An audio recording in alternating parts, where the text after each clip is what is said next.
இப்போ நெக்ஸ்ட்டு என்னதுல universal declaration of human rights அப்படின்னு சொன்னால், இந்த ஹியூமன் ரைட்ஸ் அப்படின்னா மனித உரிமை கழகம்னு அர்த்தம். மனித உரிமை கழகத்தோட யுனிவர்சல் டிக்ளரேஷன், அது யூனிவர்சல்னால் பூலோக வடிவில் ஒரு தீர்மானமே எடுக்கப்பட்டது. மனிதர்களுக்கு உரிமை வேணும். ஏன் இது எடுத்தாங்க? அந்த ஹோலோகாஸ்ட் நடந்தது இல்லை, படுகொலை நடந்தது இல்லை, யூதர்களோட படுகொலை நடந்தது இல்லையா? அதனால் இந்த ஒரு தீர்மானம் ஒன்று, ஒரு அமைப்பு ஒன்று செயல்பட்டுச்சு. அந்த தீர்மானம் அமைப்பு செயல்பட்டது எதற்கு செயல்பட்டதுன்னு சொன்னால், அதாவது இந்த aftermath of the holocaust of UNO in its charter அப்படின்னு சொன்னால், சார்ட்டர்னு சாசனம்னு அர்த்தம். சாசனம்னு என்னது? இப்போ ஒரு ரூல்ஸ் அண்ட் ரெகுலேஷன்ஸில் எழுதி அதை நடைமுறைப்படுத்துகிறாங்க இல்லையா, அதை தான் சார்ட்டர்னு சொல்லுவாங்க, ரைட்டா? அது ஏன் அந்த மாதிரி நடைமுறைப்படுத்துனாங்க அப்படின்னு சொன்னால், இந்த ஆஃப்டர்மேத் அப்படின்னா பின் விளைவுகள். எதுக்கு இந்த ஆஃப்டர்மேத்னு என்னது? பின் விளைவுகள்னு அர்த்தம். எந்த பின் விளைவுகள்? இந்த ஹோலி கேஸ் நடந்ததில்ல, ஹோலி காஸ்ட்னு என்னது? ஜூஸ் இன மக்கள் 10 மில்லியன் மக்கள் கொல்லப்பட்டாங்க. யாரால்? ஜெர்மனியால். ஹிட்லரால் நடவடிக்கையின் காரணமாக ஜெர்மனியால் கொல்லப்பட்டார்கள். எது? ஆஃப்டர்மேத், அதாவது பின் விளைவுகள். எதற்கடுத்து பின் விளைவுகள்? ஹோலிகாஸ்ட்ன்றது என்னது? ஹோலோகாஸ்ட்னு சொன்னால் அந்த யூதர்கள் கொலை செய்யப்பட்டது தான் இந்த 2வது உலக மகாயுத்தத்தில் ஹோலோகாஸ்ட்னு சொல்கிறாங்க. அதனோட பின் விளைவுகள் காரணமாகத்தான் இந்த ஆர்கனைசேஷன் அமைக்கப்பட்டது, ஹியூமன் ரைட்ஸ். இந்த ஹியூமன் ரைட்ஸ் இதில் ஒரு பிரிவு யூஎன்ஓவில் ஒரு பிரிவாக இருந்தது. யுனைடெட் நேஷன் ஆர்கனைசேஷனில் ஏகப்பட்ட யுனைடெட் நேஷன் ஆர்கனைசேஷன் உலக லெவலில் பெரிய ஒரு ஆர்கனைசேஷனாக இருந்துச்சு. உலக மக்கள்களையும் நாடுகளையும் பாதுகாக்க வேண்டி அதில் ஒரு பிரிவு தான் இந்த ஹியூமன் ரைட்ஸ் கமிஷன். இனிஸ் சார்ட்டர்னு சொன்னால் அதனோட வடிவமைப்பு சட்டத்தில் எழுதியிருந்தாங்க. Pledge to promote universal respect அப்படின்னு சொன்னால், அது நிர்பந்திக்கப்பட்டார்கள். எதை நிர்பந்திக்கப்பட்டார்கள்? பிளெட்ஜ்னால் நிர்பந்திக்கப்பட்டார்கள். டு ப்ரொமோட்னா அதை ஊக்குவிக்க வேண்டி. எதை ஊக்குவிக்கணும்? The universal respect for all and observance of human rights அப்படின்னு சொன்னால், for all and observance of human ரைட்ஸ்னு சொன்னால், அதாவது இதுக்கு ஒப்புக்கொள்ளப்பட்ட அனுசரித்து போகணும். எதை அனுசரித்து போகணும்? ஹியூமன் ரைட்ஸ் மனித உரிமைகளை அப்சர்வன்ஸ்னால் அனுசரித்து செல்லுதல். மனித உரிமை மீறல்கள் நடக்காமல் இருக்கும். இப்போ ஒரு மனுஷன் அடிக்கிறது அப்சர்வன்ஸ், ஹியூமன் ரைட்ஸ் கிடையாது, ரைட்டா? அதை அனுசரித்து போகிறது. இதை ப்ரொமோட் பண்ணுறதுக்காக வேண்டி தான் இந்த ஹியூமன் ரைட்ஸ் கமிஷன் அமைக்கப்பட்டது. அண்டு இன்னொரு காரணம் இருக்குது. And fundamental freedom for all without distinction of race அப்படின்னு சொன்னால், டிஸ்டிங்ஷனை எந்த பாகுபாடும் இல்லாமல், டிஸ்டிங்ஷன் என்ன சொல்கிறான்? எந்த வேறுபாடுகள் இல்லாமல், அது ஆணினம் பெண்ணினம் என்ற வேறுபாடுகள் இல்லாமல், and fundamental freedoms for all, எல்லாத்துக்கும் உரிமைகள், அடிப்படை உரிமைகள் வழங்கப்பட வேண்டும். ஆனால் அந்த அடிப்படை உரிமைகள் என்பது ஃபார் ஆல் எவ்வாறு இருக்க வேண்டும்? For all without distinction of race அப்படின்னா இனப்படுகொலை இருக்கக்கூடாது. ரேஸ்னால் இந்த இடத்துல இனப்படுகொலைன்னு சொல்கிறாங்க. அடுத்து செக்ஸ், அது ஆண் பெண்ணான்னு பார்க்கக்கூடாது. அதுக்கடுத்து மொழி, லாங்குவேஜ், இந்த லாங்குவேஜ் பேசுகிறோம் அந்த லாங்குவேஜ் பேசுகிறோன்னு ஒருத்தர் அடிக்கக்கூடாது. அண்டு ரிலிஜன், மதத்தை சார்ந்து அடிக்கக்கூடாது. இந்த மாதிரி இல்லாமல் இருக்கிறதுக்கு தான் இந்த மனித உரிமை சாசனம் அமைக்கப்பட்டது. The UN efforts to promote human rights promote பண்ணிச்சு மனித உரிமைகள். ஹியூமன் ரைட்ஸ்னால் மனித உரிமைகளை the United Nation organisation efforts அது முயற்சி எடுத்தது. டு ப்ரொடெக்ட், பாதுகாக்க வேண்டி, மனிதர்கள் உரிமைகள் பாதுகாக்க வேண்டி அது முயற்சி எடுத்தது. ஆன் குளோபல் பேசிஸ், அதாவது உலக லெவலில் எந்த நாட்டில் பிரச்சனை வந்தாலும் அவங்க தலையிடுவாங்க, ரைட்டா? மனித உரிமைகளில் குளோபல் பேசிஸ். ரிசல்டட், முடிவாக என்னாச்சு? இந்த constitution of UN commission on human rights அப்படின்னா முடிவில் என்னாச்சுன்னா, ரிசல்டட் அப்படி முடிவாக இந்த constitution of UN commission on human rights என்ற ஒரு பிரிவை உண்டாக்கினார்கள். எங்கே உண்டாக்கினார்கள்? யூஎன் கமிஷனில் உண்டாக்கினார்கள். யூஎன் கமிஷனில் ஏகப்பட்ட பிரிவு இருக்குது. கோர்ட் இருக்குது, உலக கோர்ட், அதுக்கு பேர் உலக கோர்ட்டுமா. ஒரு நாட்டுக்கு பிரச்சனை அந்த கோர்ட்டுக்கு போவாங்க. இப்போ நம்ம இந்தியாவில் நம்மளுக்குள்ள பிரச்சனை சுப்ரீம் கோர்ட் வரைக்கும் போகலாம். அப்போ நாட்டுக்கு பிரச்சனை அங்கே போவாங்க. அதனால் இந்த ஒரு பிரிவு யூஎன் கமிஷனில் உண்டாக்கப்பட்டது. யூஎன் கமிஷனில் எந்த பிரிவு உண்டாக்கப்பட்டது? ஹியூமன் ரைட்ஸ்ன்ற ஒரு பிரிவு உண்டாக்கப்பட்டது. A committee constituted under its auspices was chaired by the Eleanor Roosevelt. அப்படின்றது எலினோர் ரோஸ்வெல்ட்ன்றது யாருன்னா, wife of the late president of Franklin Roosevelt. Franklin ரோஸ்வெல்ட்னா பழைய இறந்து போனார் ஒரு பிரசிடென்ட், ஜனாதிபதி. அந்த ஜனாதிபதியோட பிரசிடெண்ட் அவன் சம்சாரத்தின் தலைமையில் தான் இந்த கமிட்டி அமைக்கப்பட்டது. இந்த கமிட்டி கான்ஸ்டியூட்டட்னா அமைக்கப்பட்டுள்ளது. எவ்வாறாக அமைக்கப்பட்டுள்ளது? அண்டர் த ஆஸ்பியஸ்னால் ஒரு மங்களகரமாக அமைக்கப்பட்டுள்ளது. ஆஸ்பியஸ்னால் மங்களகரமாக, நல்ல முறையில். இந்த கமிட்டி அமைக்கப்பட்டு யூஎன் கமிட்டி எப்படி யாரால் அமைக்கப்பட்டது? இந்த கமிட்டி கான்ஸ்டியூட்டட் அமைக்கப்பட்டது அண்டர் த ஆஸ்பியஸ், மங்களகரமாக அமைக்கப்பட்டுள்ளது. அதுக்கு யார் ஹெட்டாக இருந்தால் வாஸ் சேர்டுன்னு ஹெட்டு பை யார்? எலினோர் ரோஸ்வெல்ட் பெண்மணி. அவள் யாருன்னா அந்த அம்மா wife of late president Franklin Roosevelt. பழைய இறந்து போன ஜனாதிபதியோட பெண்மணி, பொண்டாட்டின்னு சொல்கிறாங்க. அதுக்கடுத்து இதில் மெம்பர்ஸ் வரல, இவங்க தான் ஹெட்டு. அதுக்கு members of the commission including Charles Malik of Lebanon நாட்டோட ஒரு மெம்பர். அவர் யாருன்னா the members of the commission. இதனோட கமிஷன் மெம்பர்ஸ் யாருன்னு சொன்னால் சார்லஸ் மாலிக்ன்றவர் ஒருத்தர் இருந்தார், அதில் மெம்பராக இருந்தார், லெபனான் நாட்டை சேர்ந்தவர். அடுத்து பிசி சாங்ன்றது யாராக இந்த நாட்டை சேர்ந்தவர் இருந்தால் பிசி சாங் ஆஃப் நேஷனலிஸ்ட் சைனாவோட தேசிய கட்சியை சார்ந்தவர், இதில் ஒரு மெம்பராக இருந்தார். அடுத்து ஜான் ஹம்பெரின்றது கனடா நாட்டை சேர்ந்தவர் இருந்தார். அண்டு ரெனே ஹேசேன் ஆஃப் ஃப்ரான்ஸ் நாட்டோட ஒருத்தர் இருந்தார். அவர் யார்? ரெனே ஹேசேன்றது இருந்தார். இவங்கள மெம்பர்ஸ், ரைட்டா. அந்த மாதிரி பிரசிடென்ட், ரைட்டா, யூஎன் கவுன்சிலுக்கு.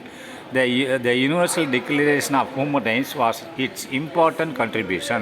இந்த யூனிவர்சல் டிக்ளரேஷன், இந்த தீர்மானம் கொண்டு வரது, ஹியூமன் ரைட்ஸ், மனித உரிமைகளுக்காக தீர்மானம் கொண்டு வரது ஒரு அமைப்பாக இருந்துச்சு இல்லை, யுனைடெட் நேஷன் ஆர்கனைசேஷனில் இது ஒரு அமைப்பு, ரைட்டா. இதுக்கு the universal declaration of human rights அப்படின்னா இந்த மனித உரிமைகள் பாதுகாக்கக்கூடிய அமைப்புக்கு வாஸ் இட்ஸ் இம்பார்ட்டன்ட் கண்ட்ரிபியூஷன். இது முக்கியமான பங்கு வகித்தது இந்த அமைப்பு. The universal declaration of human rights set 4th fundamental human rights in 30 articles அப்படின்னு சொன்னால் இந்த யூஎன் கவுன்சிலில் 4th ஃபண்டமெண்டல், 4வது நாலாவது இதில் சொல்லப்பட்டது தான் இந்த United human rights organisation. United Nation organisation எத்தனாவது பிரிவு? 4வது பிரிவு. அதான் சொல்கிறேன், இந்த universal declaration of human rights. அதாவது இந்த ஹியூமன் ரைட்ஸ்ன்றது செட்டு அமைக்கப்பட்டுள்ளது. எத்தனாவது பிரிவாக இருந்தது? யுனைடெட் நேஷன் ஆர்கனைசேஷனில் 4வது பிரிவாக இருந்தது. Set 4th fundamental human rights, 4வது யுனைடெட் நேஷனில் 4வது பிரிவாகத்தான் இது அமைந்தது. 4வது பிரிவில் தான் இது வைக்கப்பட்டுள்ளது. அப்போ 1, 2, 3 வேறு பிரிவுகள், அது என்னமோ சொல்லுது, ரைட்டா. 5 வேறு எதாவது சொல்லுது, அது என்ன சொல்லுதுன்னு பார்க்கலாம். இந்த universal declaration of human rights இது யூஎன் கவுன்சிலில் 4வது பிரிவில் இருந்துச்சு. ஆனால் அந்த 4வது பிரிவில் ஒரு 30 ஆர்டிக்கிள் வடிவத்தில் சொல்லப்பட்டிருந்தது. 30 பிரிவுகள். அந்த 4வது பிரிவில் தான் இது ஹியூமன் ரைட்ஸ் கமிஷன் யூஎன் கவுன்சிலில் இருந்துச்சு. ஆனால் அதுக்கு ஒரு 30 பாயிண்ட்டுகள் சொல்லியிருக்காங்க. அந்த பாயிண்ட்டுகள் எல்லாம் இந்த UN council of human rights கமிஷனுக்கு பொருந்தும். அதுதான் அந்த 4வது பிரிவில் சொல்லியிருக்காங்க அப்படின்னு சொல்கிறாங்க. In human rights in 30 articles, 30 ஆர்டிக்கிளில் சொல்லப்பட்டிருந்தது. The UN adopted this historic charter. இந்த ஒரு சார்ட்டர் சாசனத்தை இந்த ஹிஸ்டாரிக் சார்ட்டர், இந்த அரசியல் சார்ட்டர், அதாவது அரசியல் பெருமை வாய்ந்த ஒரு சார்ட்டர்னு சொன்னால் சாசனம். இந்த சாசனத்தை என்ன சொல்கிறது, த யூஎன் அடாப்டட் செய்தது. திஸ் ஹிஸ்டாரிக், அதாவது சரித்திரம் வாய்ந்த சாசனத்தை உண்டாக்கியது. எப்போ உண்டாக்கியது? On December 10, 1948 United Nation organisation அதை உண்டாக்கியது. இந்த சரித்திரம் வாய்ந்த ஒரு சாசனத்தை உண்டாக்கியது.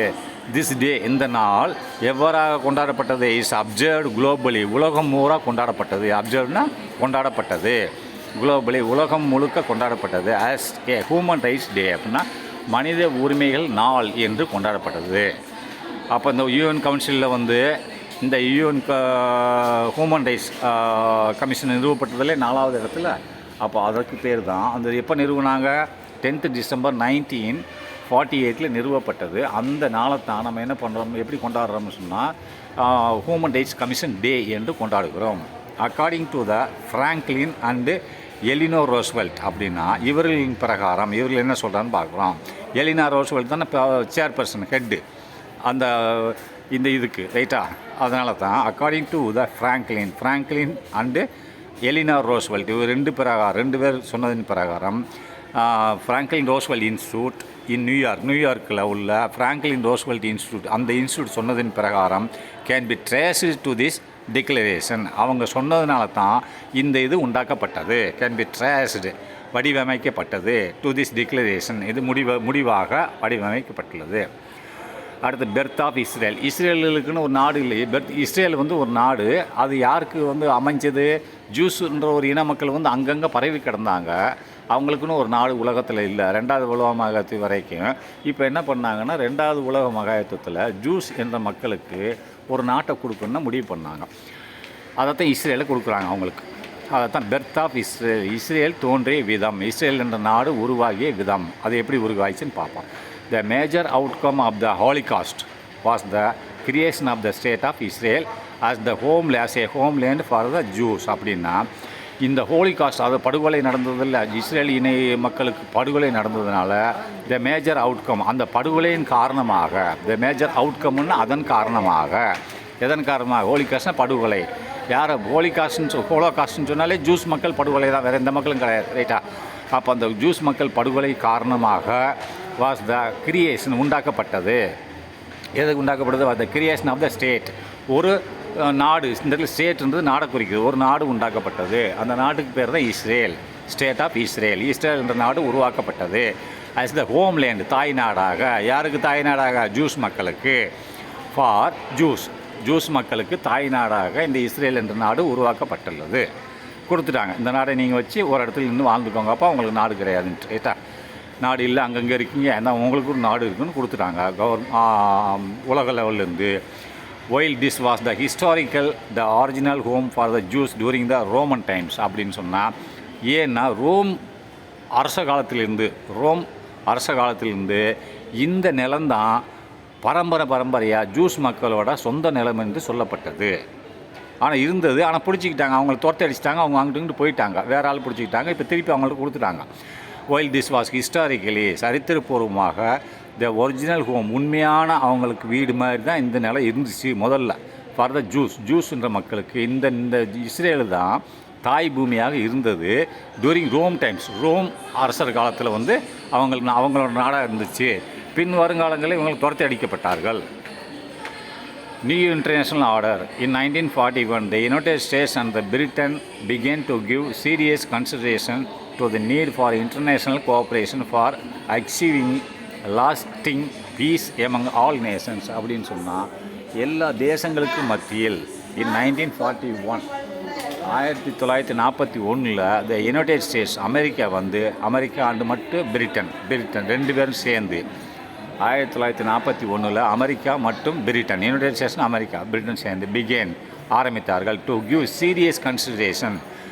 முக்கிய தீர்மானங்கள் எடுத்தார்கள். சீரியஸ் கன்சிடரேஷனாக முக்கியமான தீர்மானங்கள் எடுத்தார்கள்.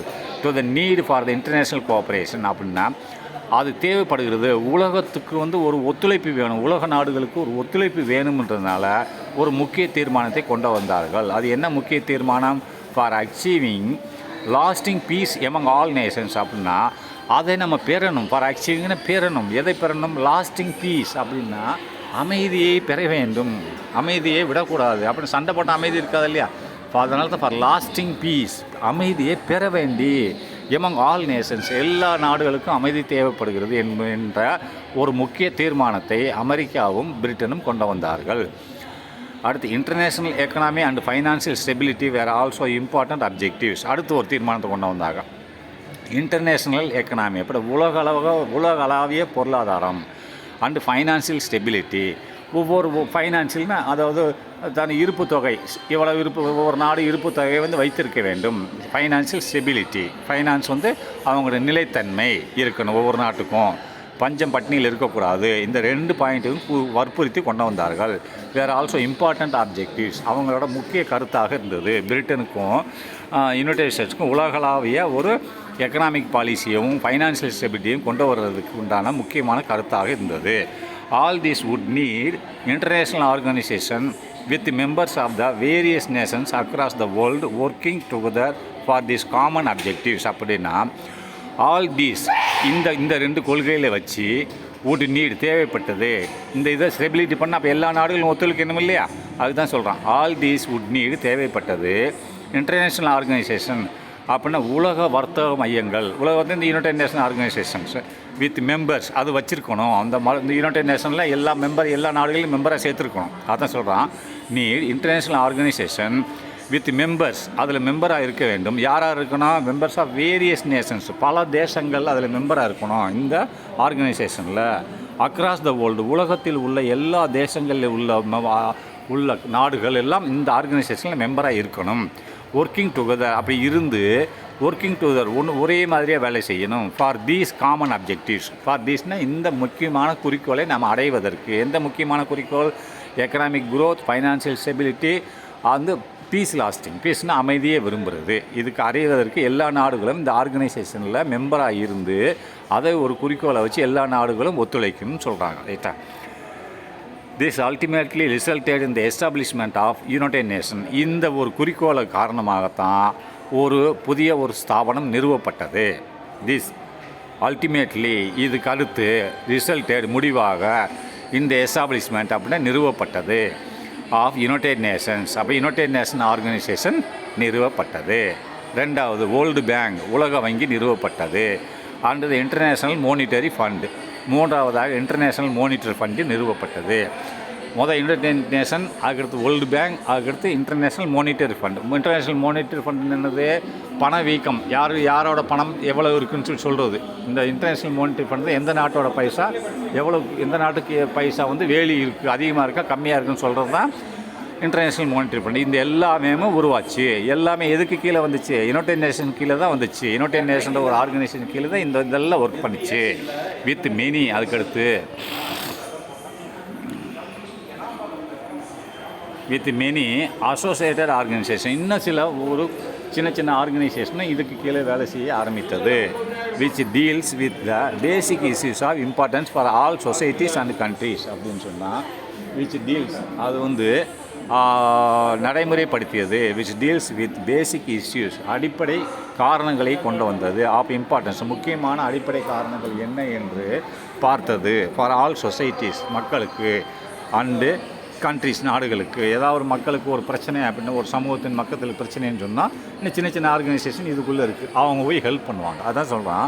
And associated organization since which deals with the basic issues of importance. அப்படின்னா அடிப்படை காரணங்களை அந்த அசோசியேட்டட் ஆர்கனைசேஷன் என்ன செய்தது? அதை தீர்த்து வைத்தது. அண்டு ஃபார் ஆல் சொசைட்டிஸ், எல்லா சமூக மக்களுக்கும், அண்டு கண்ட்ரிஸ், நாடுகளுக்கும் அது தீர்த்து வைத்தது. அடுத்து யுனைடெட் நேஷன் என்ன பண்ணிச்சு? இந்த யுனைடெட் நேஷன் ஆர்கனைசேஷன் தான் ஹெட்டு. இதுக்கு கீழே எல்லாம் இயங்கிட்டுருக்கும். ரைட்டா? இது ஒரு இயக்கமாக செயல்பட்டது. த first initiative for the United nation game from the United states. அப்படின்னா இந்த ஆரம்பம், இந்த யுனைடெட் நேஷன் ஃபஸ்ட்டு ஆரம்பிக்கப்பட்டது ஏதாவது ஒரு நாட்டில் தானே ஆரம்பிக்கணும். எங்கே ஆரம்பிக்கப்பட்டது? த ஃபஸ்ட் இனிஷியேட்டிவ் ஆரம்பிக்கப்பட்டது ஃபார் த யுனைடெட் நேஷன்ற ஒரு ஆர்கனைசேஷன் ஆரம்பிக்கப்பட்டது. அது எங்கே came from the United States. First of all ஆரம்பிக்கப்பட்டது யுனைடெட் ஸ்டேட்ஸில் ஆரம்பிக்கப்பட்டது. அண்டு பிரிட்டன்லேயும் ஆரம்பிக்கப்பட்டது. இன் 1941 when they issued a joint declaration known as Atlantic Charter. அப்படின்னா இந்த பிரிட்டனும் அமெரிக்காவும் ரெண்டு பேரை குறிக்கிறது. த இஷ்யூடு கொடுத்தார்கள், அதாவது செய்தார்கள்.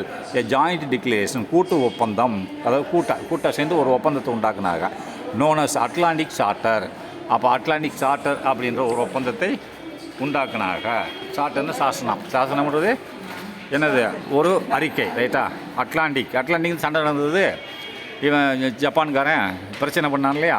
அதான் அட்லாண்டிக் சார்ட்டர்னு சொல்லி ஒரு இதை உண்டாக்குனாங்க. The declaration of the United Nations. அப்போ யுனைடெட் நேஷனோட டிக்ளரேஷன் தீர்மானம் என்னவாக இருந்ததுன்னா, was accepted by all the 26 countries. அப்போ இந்த யுனைடெட் நேஷன் தீர்மானம் இந்த ரெண்டு பேர் பிரிட்டனும் அமெரிக்கா உண்டாக்குனதை 26 நாடுகள் ஏற்றுக்கொண்டன. அதான் த டிக்ளரேஷன் ஆஃப் யுனைடெட் நேஷனோட தீர்மானத்தை was accepted by all the 26 countries which were fighting against the Axis power. இந்த 26 நாடுகளும் யாரை எதிர்த்து சண்டை போடுச்சு? ஆக்சிஸ் பவரை எதிர்த்து சண்டை போடுச்சு. ஆக்சிஸ் பவர்னால் யார்? Germany, Italy and Japan. Allies பவர்னால் யார்? Britain, France, America. இவங்க அலைஸு, இவங்க ஆக்சிஸ். ரைட்டா? ஆக்சிஸ் தான் தோற்கடிக்கப்பட்டாங்களா? அப்போ ஆக்சிஸை பவரை எதிர்த்து சண்டை போட்ட 26 நாடுகளும் இந்த ஒப்பந்தத்தை ஏற்றுக்கொண்டார்கள். அது என்ன ஒப்பந்தம்னு பார்ப்போம். அதை தான் ஆக்சிஸ் கண்ட்ரிஸ்னு போட்டு ஜெர்மனி, இட்டாலி, ஜப்பான் போட்டான் இல்லையா?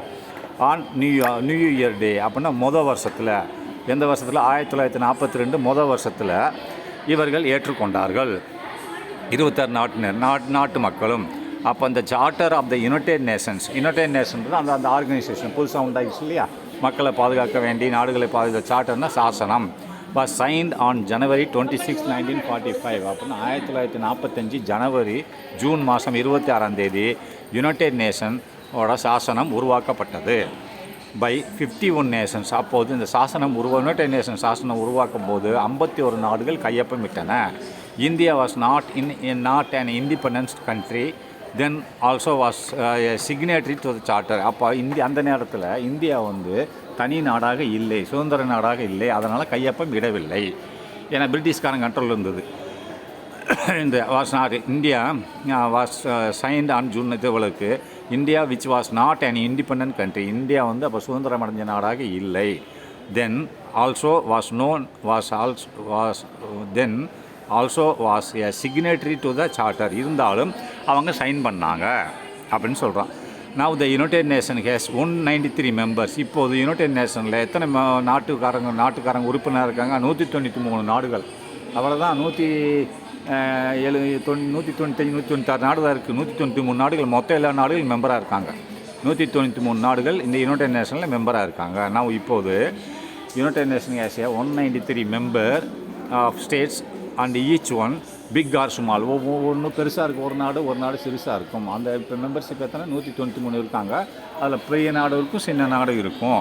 ஹேஸ் அன் ஈக்குவல் ஓட் இந்த யுனைடெட் நேஷன். அப்படின்னா சின்ன நாடுக்கு ஒரு ஓட்டு, பெரிய நாடுக்குன்னு ஒரு ஓட்டு கிடையாது. எல்லா நாட்டுக்கும் சரிசமமான ஓட்டு தான்.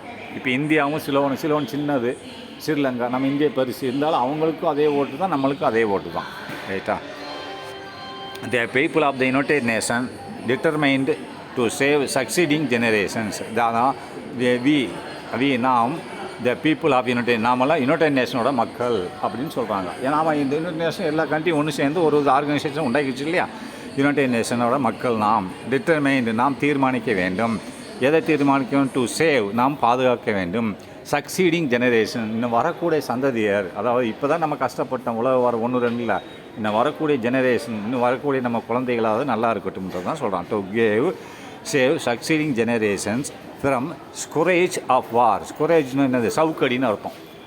கரேஜ், வெறும் கரேஜ், இது எஸ் எடுத்து கரேஜ்னா தைரியம்னு அர்த்தம். அது எஸ்ஸை முன்னாடி சேர்த்துட்டிங்கன்னா சவுக்கடின்னு அர்த்தம்.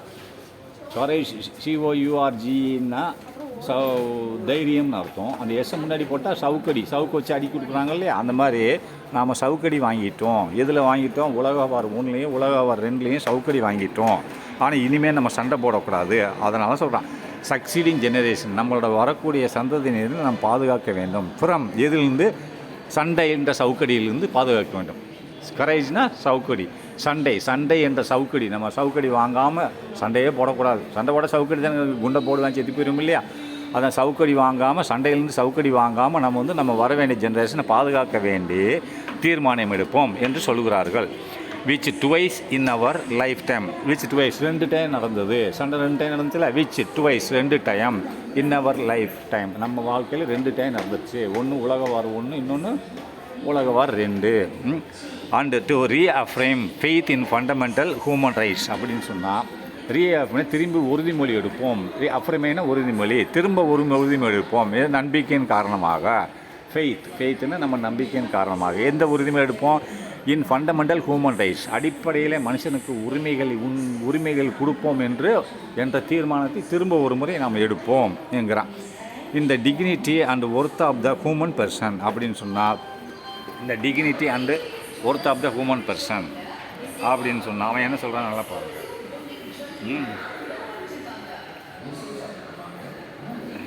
இந்த dignity and worth of the human person அப்படின்னா இருங்க போயிடுச்சு. இந்த dignity and the worth of the human person அப்படின்னா மனுஷனோட வாழ்வு முறையில் நாம் மரியாதை கொடுப்போம். ஒருத்தனை மரியாதை அவனோட வாழ்வுக்கு மரியாதை கொடுப்போம் என்று சொல்கிறார்கள். இந்த equal rights of men and women அப்படின்னா ஈக்குவல் ரைட்ஸ், பெண்களாக இருந்தாலும் ஆண்களாக இருந்து சரிக்கு சரி, ஆண்கள் உயர்ந்தவர்கள் பெண்கள் தாழ்ந்தவர்கள் சொல்லக்கூடாதுன்னு சொல்கிறாங்க. இந்த equal rights of men and women and of nations large or small, தேசம் வந்து பெருசாக இருந்தாலோ இல்லை சிறுசாக இருந்தாலோ ரெண்டுமே சரிக்கு சரி தான். பெரிய தேசம் சின்ன தேசம்னு சொல்லக்கூடாது. அப்போ ஈக்குவல் ரைட்ஸ் இருக்கணும் அப்படின்னு சொல்லிட்டான். From the preamble to the nation, United Nation. ப்ரீமேபிள்னு என்னது? ப்ரீமேபிளில் ப்ரீஆம்பிள்னு அர்த்தம். ப்ரீஆம்பிள்னா அதாவது முகவுரைன்னு அர்த்தம். ஒரு புக்கு நீங்கள் வச்சுருக்கீங்க, அதில் முகவுரைன்னு முன்னாடி எழுதியிருப்பாங்க இல்லையா, இண்டெக்ஸ் போட்டிருக்காங்க இல்லையா, அதுதான். அது எதுனா சொல்லப்பட்டுள்ளது? இந்த மாதிரி பெரிய தேசமோ சின்ன தேசமோ மனுஷனோ இல்லையோ இதுக்கெல்லாம் நம்ம மரியாதை கொடுக்கணும், ரெண்டுமே ஈக்குவல் தான் அப்படின்றது எதில் சொல்லப்படுது? ப்ரீஆம்பிள் ஆஃப் த யுனைடெட் நேஷனோட சாசனத்தில் முகவுரையில் சொல்லப்பட்டுள்ளது என்று சொல்லுகிறார்கள். ரைட்டா? அடுத்து general assembly and security council அப்படின்னா பொதுவான assembly, general assembly and security council. யூஎனோட ஜெனரல் அசம்பிளி, பொதுவான assembly and security council. Security council மெம்பர்ஸ்னு அர்த்தம். அது என்னன்னு பார்ப்போமே.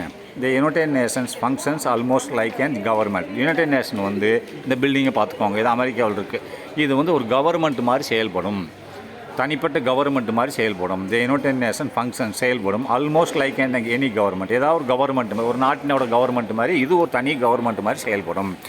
Through its principal organs which are similar to the legislative. அப்படின்னா இது என்ன கொள்கையை வச்சுருக்குன்னு சொன்னால், ஜஸ்ட் லைக் நம்ம சட்டமன்றம் இருக்கு இல்லையா, நம்ம ஒவ்வொரு மாநிலத்துக்கும் சட்டமன்றம், அது நாட்டுக்கு ஒரு சட்டமன்றம் இருக்குல்ல, பார்லிமெண்ட் இருக்குல்ல, இது மாதிரி இதுக்கு ஒரு சட்டமன்றம் இருக்கிறது. அந்த சட்டமன்றத்தை தான் த்ரூ இட்ஸ் பிரின்சிபல் ஆர்கன், அதோட முக்கியமான ஒரு ஆர்கன், ஒரு பகுதியாக இருந்தது. அது என்ன வந்தது? Which are similar to the legislative. லெஜிஸ்லேட்டிவ்னா சட்டமன்றம் இருந்தது. அதில் என்ன? இப்போ சட்டமன்றத்தில் இருந்தால் எக்ஸிக்யூட்டிவ்ஸ் இருந்தாங்க, நிர்வாகிகள் இருந்தார்கள், அண்டு ஜுடிஷியல் விங்ஸ். அதுக்கடுத்து ஜுடிஷியல் விங்ஸ்னால் கோர்ட்டெல்லாம் இருந்துச்சு. இப்போ நம்மளுக்கு கோர்ட் இருக்குல்ல, இது ஒரு நாடு மாதிரி செயல்படும். எல்லா நாடுகளையும் கட்டுப்படுத்துறது இது எல்லாம் ஒரு நாடு மாதிரி செயல்படும். அதான் சொல்கிறான் through its principal organs. Principal organ முக்கியமான ஒரு பொருளாக கருதப்பட்டது. அது என்னது? ஒன்று விச் ஆர் சிமிலர், இதுவும் சிமிலராக தான் இருந்தது. இதுக்குன்னா ஒரு நாடு மாதிரி டு த லெஜிஸ்லேட்டிவ், இதுக்கு ஒரு சட்டமன்றம் உண்டு, எக்ஸிக்யூட்டிவ் உண்டு, அண்டு ஜுடிஷியல் விங்ஸ் உண்டு. அப்படியே ஸ்டேட்னா ஒரு நாடு. இந்த இடத்துல ஒரு நாடு, ஒரு நாட்டில் வந்து இதெல்லாம் இருக்குது இல்லையா, அதே மாதிரி இதுக்கும் அதெல்லாம் இருக்குது அப்படின்னு சொல்கிறாங்க. இன் ஜென்ரல் அசம்பிளி, இதுக்கு ஓட்டு நடக்கும்ல, இந்த general assembly is the body in which each member state is represented. அப்படின்னா இந்த ஜென்ரல் அசம்பிளியில், இந்த பொது எலெக்ஷனில் ஜென்ரல் அசம்பிளியில் ஈச் மெம்பர் ஆஃப் ஸ்டேட் அப்படின்னா ஒவ்வொரு நாட்டுக்காரனும், ஸ்டேட்னு நாட்டுக்காரன், ஒவ்வொரு நாட்டுக்காரனும் இஸ் ரெப்ரசன்டேட்டட். அவங்க வந்து ஓட்டு போடுவாங்க. யார் தலைவரை தேர்ந்தெடுக்கணுமோ அவங்களுக்கு எல்லா நாட்டுக்கும் 193 நாடு இருக்குல்ல, அப்போ ஒவ்வொரு நாட்டிலையும் ஒரு ஆள் இருப்பாங்க. அவங்க வந்து ஓட்டு போட்டு யாராவது ஒருத்தர் தலைவரை தேர்ந்தெடுப்பாங்க. அதான் இந்த ஜென்ரல் அசம்பிளி பொது எலெக்ஷனில் is a body in which each member of state is represented. அப்போ ஒவ்வொரு மெம்பரும் ரெப்ரசன்டேட்டிவ் இருக்கிறாங்க, ரெப்ரசன்டேட்டிவ்னா மெம்பராக இருக்கிறாங்க இந்த இதில். அப்போ அவங்க மூலியமாக தான் ஓட்டு போட்டு ஜெயிக்க முடியும், யாராவது தலைவராக வரணும்னா. It meets once a year. இது வந்து வருஷத்துக்கு ஒரு டைம் மீட்டிங் போடுவாங்க. It meets once a year and issues of interest and points of the conflict and are discussed இந்த அசம்பிளி. அப்படின்னா இது வந்து வருஷத்துக்கு ஒரு டைம் கூடுவாங்க. அப்போ எல்லா நாட்டு மெம்பர்களும் இங்கே வருவாங்க. It meets once a year and issues, ஏதாவது பிரச்சனை இருந்துச்சுன்னா ஆஃப் இன்ட்ரெஸ்ட்னா உங்களுக்கு ஏதாவது ஒரு நாட்டுக்கு பிரச்சனை இருக்காங்க கொடுத்தீங்கன்னா அதை தீர்த்து வைப்பாங்க. And issues of interest and points of conflicts, வேறுபாடுகள், எனக்கு இந்த பக்கத்தில் நாட்டுக்கு வேறுபாடு இருந்தாலும் நீங்கள் கொடுத்து அதை சரி பண்ணிடுவாங்க. கன்ஃப்ளிக்ட்னா சண்டைகள், சச்சரவுகள். And points of conflicts are discussed, அது விவாதிக்கப்படும்.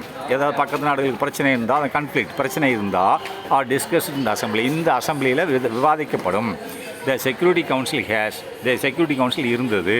பாதுகாப்பு, இதில் பாதுகாப்புன்னு ஒன்று இருந்தது. பாதுகாப்பு எப்படி இருந்ததுன்னா 15 மெம்பர்ஸ்களை கொண்டிருந்தது. செக்யூரிட்டி கவுன்சில் பாதுகாப்பு மெம்பர்கள் எத்தனை பேர் இருந்தாங்க? 15 மெம்பர்கள் இருந்தாங்க. அதில் 15 மெம்பர்களில் 5 கண்ட்ரீஸ், 5 நாடுகள் சேர்ந்தவங்க மட்டும், the United States, America, Britain, France, Russia and சீனா, இந்த 5 நாடுகளில் உள்ளவங்க மட்டும் பெர்மனண்ட் மெம்பர்ஸ். மொத்தம் 15 செக்யூரிட்டி மெம்பர்ஸ் இருந்தாங்க. அதில் இந்த 5 நாடுகளில் உள்ளவங்க பெர்மனண்ட்டாக மெம்பராக இருப்பாங்க. மீதி 10 மெம்பர்கள் எப்படின்னா and there are 10 temporary members. 15 மெம்பரில் 5 பேர் நிரந்தரமாக இருப்பாங்க, மீதி 10 பேர் டெம்பரரியாக இருப்பாங்க. இந்த 193 நாடுகளில் 5 பேர் இவங்க பெர்மனெண்ட்டாக இருந்துகிட்டே இருப்பாங்க, மீதி 10 பேர் மட்டும் மாறி மாறி வருவாங்க. இன்றைக்கி ஒரு 10 இந்த வருஷம் ஒரு 10 நாடு கொடுப்பாங்க, அடுத்த வருஷம் 10 நாடுகள் கொடுப்பாங்க டெம்பரரி மெம்பர்ஸ், அவங்க மாறுவாங்க. And there are 10 temporary members who are elected in rotation. அப்படின்னா மாற்றி மாற்றி வருவாங்க, இன் ரொட்டேஷனில் மாறி மாறி எடுப்பாங்க.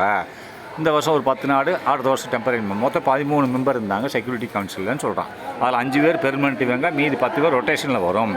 தீஸ் 2 பாடிஸ் ஃபங்க்ஷன்ஸ், இந்த ரெண்டுமே சேர்ந்து தான் இயங்கும். இந்த டெம்பரரி மெம்பரும் பெர்மனெண்ட் மெம்பரும் சேர்ந்து தான் செயல்படுவாங்க. லைக் லெஜிஸ்லேச்சர், லெஜிஸ்லேச்சர்னா சட்டமன்றம், சட்டம் இயற்றுவார்கள், இவங்க தான் சட்டம் இயற்றுவாங்க. லெஜிஸ்லேட்டர் இவங்க 15 பேர் சட்டம் இயற்றுவார்கள். Each of the permanent members, ஒவ்வொரு பெர்மனெண்ட் மெம்பருக்கும் இந்த 5 பெர்மனெண்ட் மெம்பர் இருக்காங்கல்ல, அதில் each of the permanent member, ஒவ்வொரு பெர்மனெண்ட் மெம்பர்களும் has the right to veto. வீட்டோன்னு ஒரு பவர் கொடுத்துருந்தாங்க. அந்த 5 பேருக்கு மட்டும்தான் அந்த வீட்டோ பவர், வேறு யாருக்குமே கிடையாது.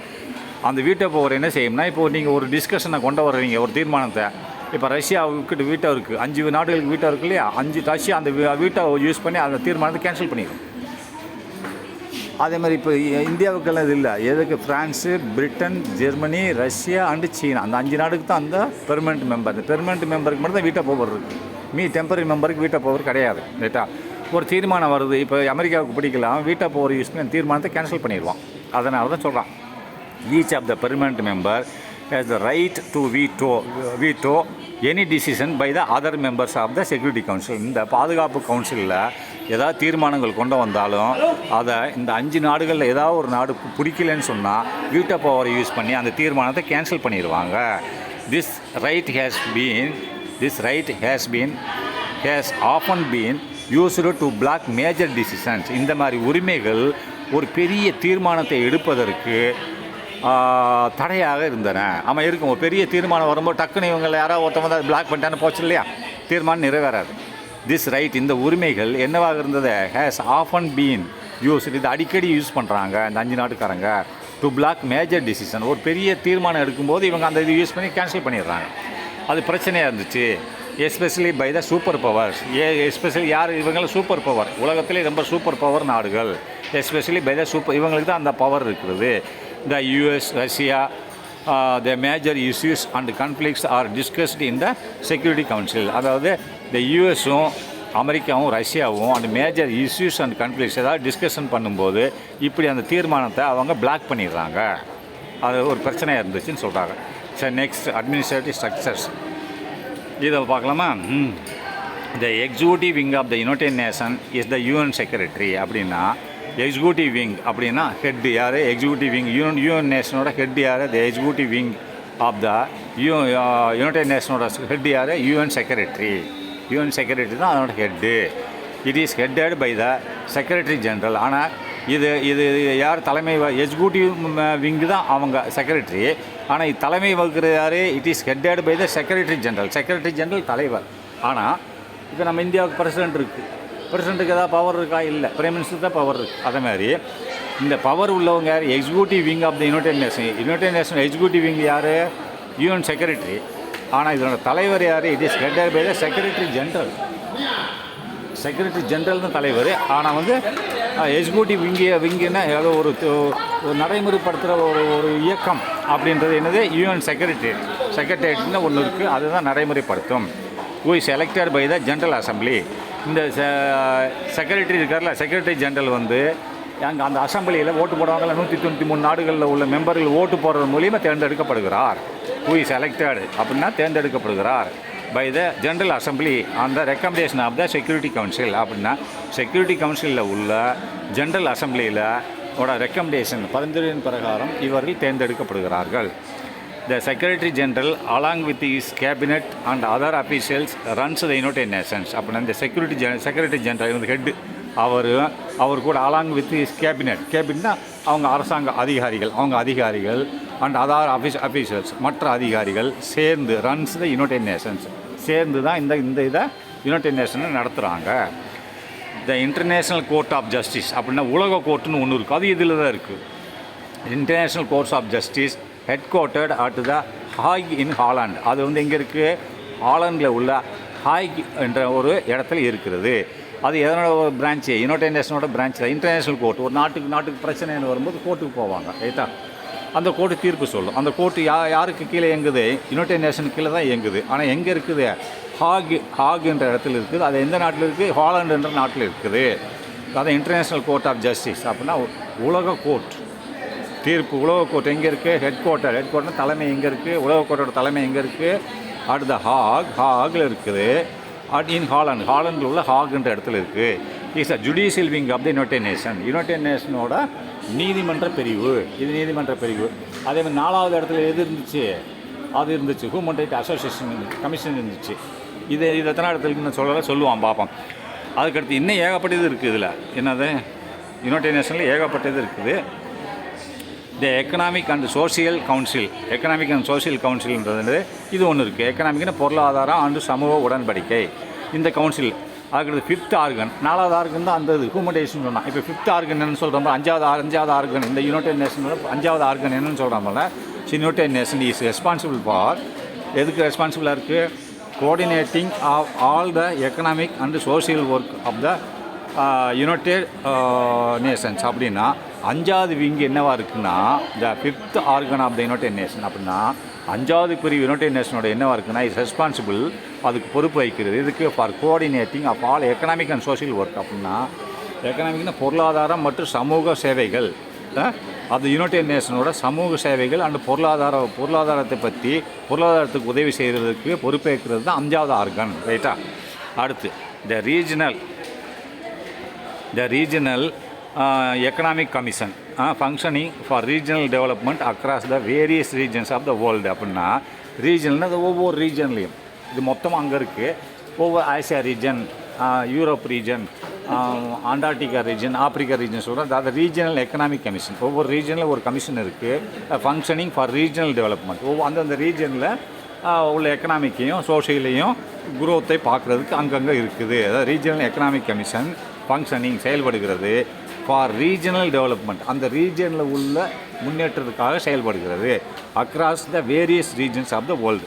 உலகத்தில் அங்கங்கே ரீஜனை பிரித்து வச்சுருக்கான். அங்கே உள்ள ரீஜனல் கமிஷன் அதில் உள்ள முன்னேற்றத்துக்காக வேண்டி பாடுபடுகிறது.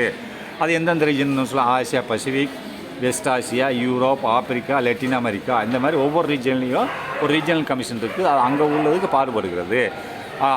அதை எழுதியிருக்கான் பாருங்களேன். அடுத்து ஆர்கன்ஸ் ஆஃப் ECOSOன்னு சொல்கிறான். அது ECOSOன்றது அதோட ஆர்கன்னு சொல்கிறான். அது ECOSOன்றது என்னென்னு பார்த்துக்கோங்க, ரைட்டா. They have been very successful. அது நல்லா நடந்துகிட்டு இருக்குது. எக்கனாமிக் அண்ட் சோசியல் கமிஷன் அதுதான் ECO. Economic and social commission தான் சொல்கிறேன். ECOன்னு சொல்கிறோம். அது நல்ல ஃபங்க்ஷன் ஆகிட்டு இருக்குது. They have been very successful. அது நல்ல முன்னேற்றத்தை கண்டிருக்கிறது. And have been headed by the eminent economics like Gunnar Myrdal. அப்படின்னா குன்னார் முட்ராலோட ஒரு எக்கனாமிக்ஸ்னால் ஒரு பொருளாதார நிபுணர் தலைமையின் கீழ் தான் இது இயங்குகிறது. Other important organs of the யூஎனோட இன்னும் சில இதில் இருக்குது. அது என்னென்னு பார்க்கலாம்.